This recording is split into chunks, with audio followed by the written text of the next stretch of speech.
Today, we're going to head downstate to the 93rd district where Zoey Carter is running for Illinois representative. And if she wins her bid, she would become the first openly trans woman elected to state legislature. So welcome to you, Zoey Carter. Yeah, welcome. Thanks for having me. Thank you for taking time out. I know this has got to be a busy time for you, so we really appreciate you taking time out today to join us. I would love to start our conversation with the question I ask everybody who is running for political office. Why are you running? Hey, there. We're on the radio, we Zoey. are on the Gotta radio. Yep. So, no, I honestly, I was I was assistant grocery store manager, and I had an incident where I had a customer who could not afford their own groceries. It was a single mother, and she had her 2 kids with her, and all she was buying is milk, bread, and formula. Yeah. And after she left, I ended up paying for it for her. After she left, I was like, something's not right. Someone has to do something about it. And I got home, I kind of sat and I thought about it, and it's like, no one else is doing it, so why not? And I dug in. I've never had a political background in my life. I taught myself. I started traveling, getting in the rooms where the people are, and here we are. Amazing. So have you been like an activist at all within, like, say, within the community, or have you, like, what is, because that's a big, I applaud anybody who takes on this, like, decision, because there's a lot of thought that goes into it, and passion to be like, okay, we're gonna do this.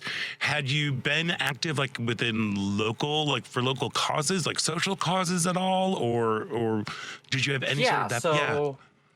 So I honestly, I got into activism and all this stuff in May of 2023. So I'm actually fairly new with all this. Before that, I was very much one of the people, politics doesn't matter. I don't want to have to deal with it. And we had in Peoria, which I lived just outside of Peoria, we had a protest going on. We had our wonderful friend from Florida, the governor from Florida, come in to speak with the.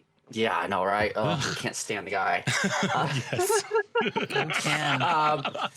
But he came in to speak at the Republican dinner, and there was a protest going on, and I was like, let's just show up. Let's see what a protest is. Let's see what's going on. Yeah. And I got there, and people were hooting and hollering. We had a drag show in front of the venue where he was. Amazing. It was absolutely amazing and fantastic, and just seeing the camaraderie and everything like that. And afterwards, I ended up speaking with the president of Peoria Proud, which Cassie Lucchese, who kind of put it on. And I started talking with her, and she was really instrumental in getting me into, like, activism and getting me involved in the community, with the LGBTQ community in the area. And from there on, I'm running for office now, but I also run a nonprofit called the Rural Equality Project that deals with LGBTQ people in rural areas and small towns, to bring advocacy and education to these areas and make people feel less alone. Zoey, how has your candidacy been accepted or met or agreed? What kind of response are you getting from your constituents in the Peoria area? Honestly, it's been going wonderful. Oh, good. Most people, they don't care that I'm trans. Okay, good. They care about what's, food on their table, the price of groceries, things like that. Funny story, I actually had this guy, because right now we're fighting against the data center and all that fun jazz. I had this guy come up to me, and we had this, like, hour-long conversation about politics and this and that. And at the end, he was like, I love you. I'm going to vote for you. When you get signs, I want signs in my yard. You're fantastic, blah, blah, blah, blah, blah. And I ended up going on his Facebook because, and guy voted for Trump and was just one of these far-right people. But he was like, I don't care that you're trans. I don't care that you're a Democrat. I'm voting for you because, what you're saying is going to affect me positively. Well, and that's really what people care. Yeah, they really care about the no BS. It's like what you were talking about earlier. So just really quickly for all of our listeners, what counties make up the 93rd that's going on there? Yep. And what, go ahead, sorry. Oh, no, go ahead. No, just and like as you've been on the campaign trail, what are the real pressing issues? I mean, yes, affordability is a huge one, but what else have you been discovering as you've been knocking on doors? Yeah. So first off, the counties. Yeah. It's a very large district. I figured out it's right around 650 square miles in size. Oh, wow. So it covers my home county of Tazewell, Peoria, Henry, Knox, Stark, and then a slight bit of Fulton County. So Okay. 6 counties total. Yes, affordability is a big thing on people. And with having such a huge district, there's a variation. So most of the population of the district is in my hometown of Pekin. The second largest town is Kewanee. So you have 2 smaller towns and then farmland. So it's very varied. Most people, they just care about affordability. But in some of these towns, like, for example, Wyoming, Illinois, it's a small little town of 1,100 people. They have no grocery stores. They have no health care. They don't have that stuff. And so, like, those situations where, okay, we live here, we love our little small town, but we don't have access to these, these facilities to be able to, live To, and eat and be healthy. Yes. Yeah. Exactly, exactly. And there's other towns that, they'll have a Dollar General, but as we all know, Dollar Generals don't really have groceries, so to speak of. Right. They have canned foods and box foods, and that's it. And you can't really live healthily off of that. And so a lot of people, they just want to be able to stay in their town and be able to go to the doctor, go to the grocery store and live without driving 40, 50 minutes away. Are there a lot of farm? I mean, it sounds like you're in a rural area. Is it a pretty agrarian kind of thing? Or do you have a lot of farmers within that district? Yeah. So again, it's very varied because in my hometown of Pekin, I live like 20 minutes from Peoria. So it is more of a small town, but we do have a lot of industry and things like that.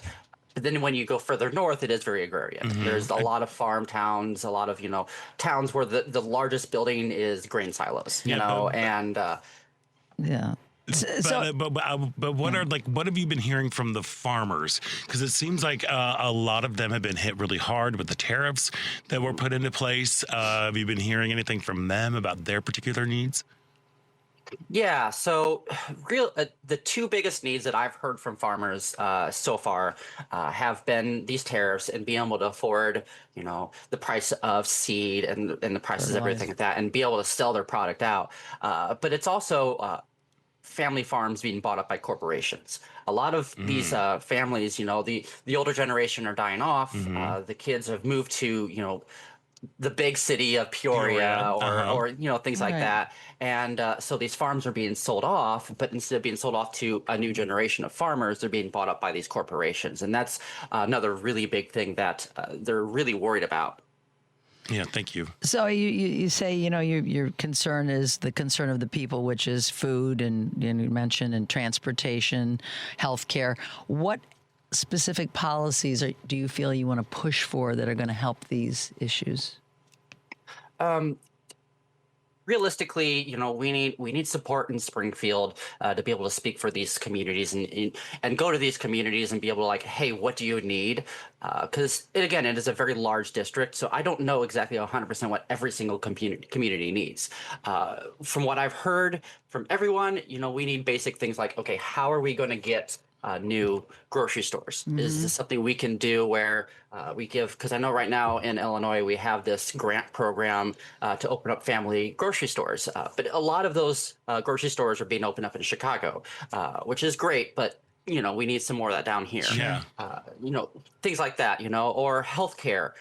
Is there ways that we can help out smaller clinics, help out other hospitals to open up small branches or different things like that, or putting money into telehealth, which telehealth does work, but there's a lot of things that telehealth cannot work for at all. Sure. And that's another thing that a lot of people are like, well, I can go to telehealth to see if I have the cold, but I can't do telehealth to get a surgery, Right, or and to get an MRI or an X-ray. Exactly. Yeah. so. But yeah, things like that. Sure. It's really simple. It's really simple. Some Just tax breaks for voice. groceries and grants, as you said, Exactly. things like that. Exactly. Makes sense. Yes. Makes sense. Thank you. So what has been the response from the LGBTQ community within your district towards your run? fantastic. Yeah. I'm gonna be open and I can't think of the word right now, but I've had nights where I've cried. Um, you know, my home. I love my home. I'm an eighth generation. My mom's side is one of the founding families of my home, so we've been here Wow. for over 200 years. Wow. And we've gave some really good people. We're the home of Everett McKinley Dirksen, the guy who wrote the Civil Rights Act. Yeah. The first person that Abraham Lincoln emancipated was a black lady from Pekin. But we also had a really, really bad history with, racism and things like that. And so, when I came out as trans, I felt like I was the only one here. It was very like lonely. And since I've came out and I started working on this stuff and I've started running for office, I've seen the LGBTQ community just kind of come out and be like, I can be proud too. 2 years ago, we had our first Pride Festival because I do way too much stuff, and I put on our first Pride Festival, and I had this guy, this gay man, come up to me, and he looked at me, and then he just started crying, and he was like, I didn't know that there was any of us left. Wow. Because he had lived through the AIDS crisis, Yeah. and being in a small town where he had no idea. He had absolutely no idea that the LGBTQ community was as big as it was and as prevalent and as out and proud. And he just cried and he gave me a hug and I cried, and it was amazing. Yeah. And so the community has been just excited and ready to go. They're like, if you need me to volunteer, go knock doors, help, I'll be there right away. It's been wonderful. What is your job when you're not running for office? Do you have are you in a It's kind of everything. Okay. So before I decided to run for office, like I said, I was in retail, and a lot of these corporations are Republican owned, and so unfortunately, because I said, "Hey, I'm running as a Democrat," they're like, "All right, bye." Wow. Yeah. So Okay. All yeah. So right. I do a lot of small things here and there, speaking of engagements, DoorDash. I do whatever I can. whatever you Yep. can to make and whatever I So can to many make money. people, hey, yeah. I'm sorry, we are up against a we really are. hard break We are, that's right right. now. So Zoey Carter running for the Illinois State Legislature for the 93rd District. If you want to find out more information about her, go to zoecarter.us. Zoey, thank you so much for taking time out to chat with us, and also thank you for taking up the mantle and making this very tough decision to I'm going to run because I want to make a difference. Yes. So best of luck to you as you head towards the primaries on the 17th. We'll keep an eye on Thank it. you. Thank you Thanks, so Zoe. much. Thank you. Thank you.